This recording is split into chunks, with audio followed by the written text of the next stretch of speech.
السلام عليكم، ازيكم عاملين ايه؟ انا امال سليم. هنعمل مع بعض النهارده ايس كريم الشوكولاته والفانيليا، وازاي نعمل ستيك الايس كريم ببساطه ومن غير قوالب، والطعم تحفه جدا، احلى من اللي بنشتريه من بره. لو عجبك الفيديو النهارده ما تنسيش تعملي لايك وشير، ولو اول مره تشوفي القناه يا ريت تضغطي على زر اشتراك وتفعلي زر الجرس علشان توصلك كل وصفاتي.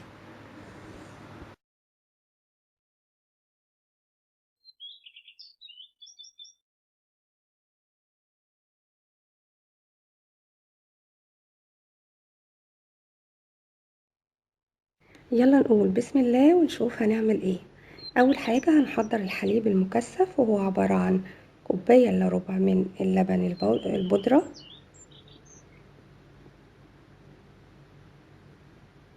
ضفت عليهم كوباية الا ربع من السكر البودرة،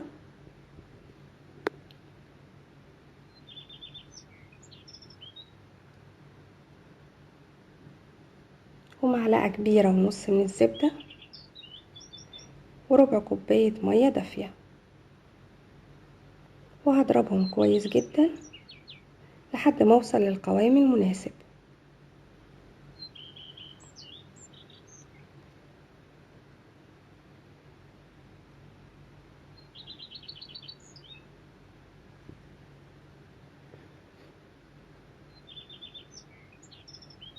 وادي الحليب المكثف بعد ما جهز، مفيش اسهل من كده.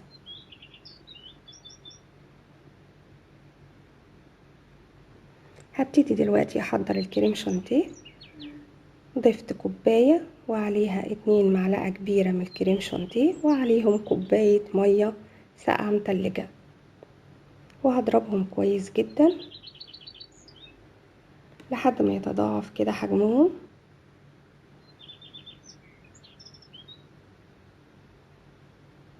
واضيف عليهم الحليب المكثف واضربهم تاني لحد ما يختلطوا كويس.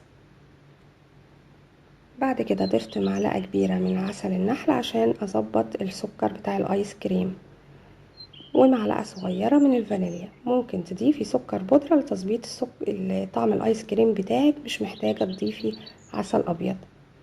هنا اخدت نص كمية الايس كريم علشان اعمله ايس كريم شوكولاتة. ضفت معلقة كبيرة ونص من الكاكاو الخام، وعليه معلقة كبيرة من النوتيلا. ممكن تستغني عن النوتيلا خالص وتكتفي بالكاكاو، هي النوتيلا بس لتعزيز الطعم، لكن من غيرها برضو الطعم جميل. وبضربهم كويس جدا لحد ما يختلطوا.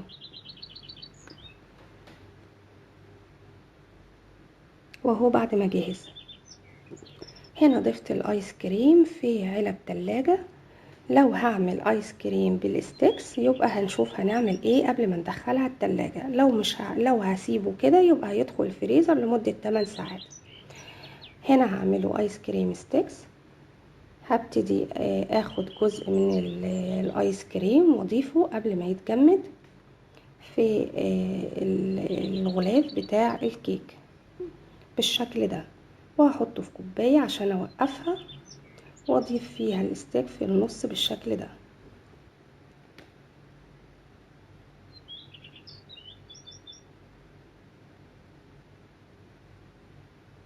وهنا جهزت 4 من الشوكولاتة والفانيليا، هدخلهم الفريزر. بعد حوالي ساعتين كان القوام ابتدى كده يتماسك.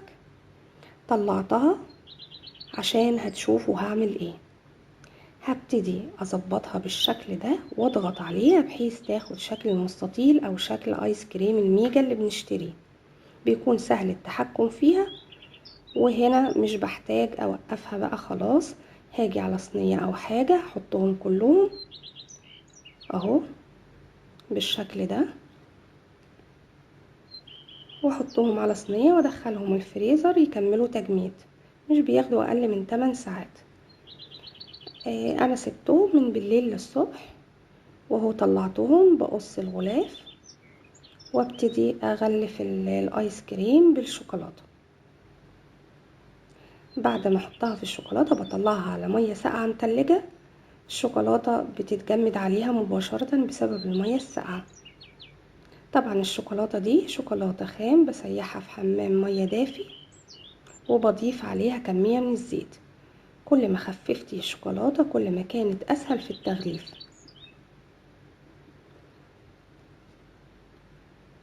وهو طلعتها حطيتها في المية الساقعة المتلجة، فبتجمد مباشرة على الايس كريم.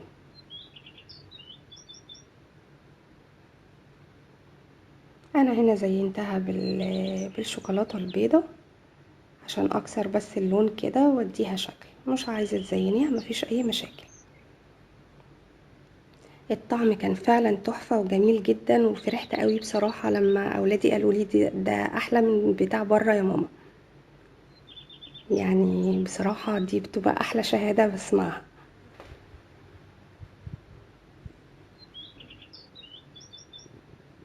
وهو فعلا كان طعمه جميل وغني و...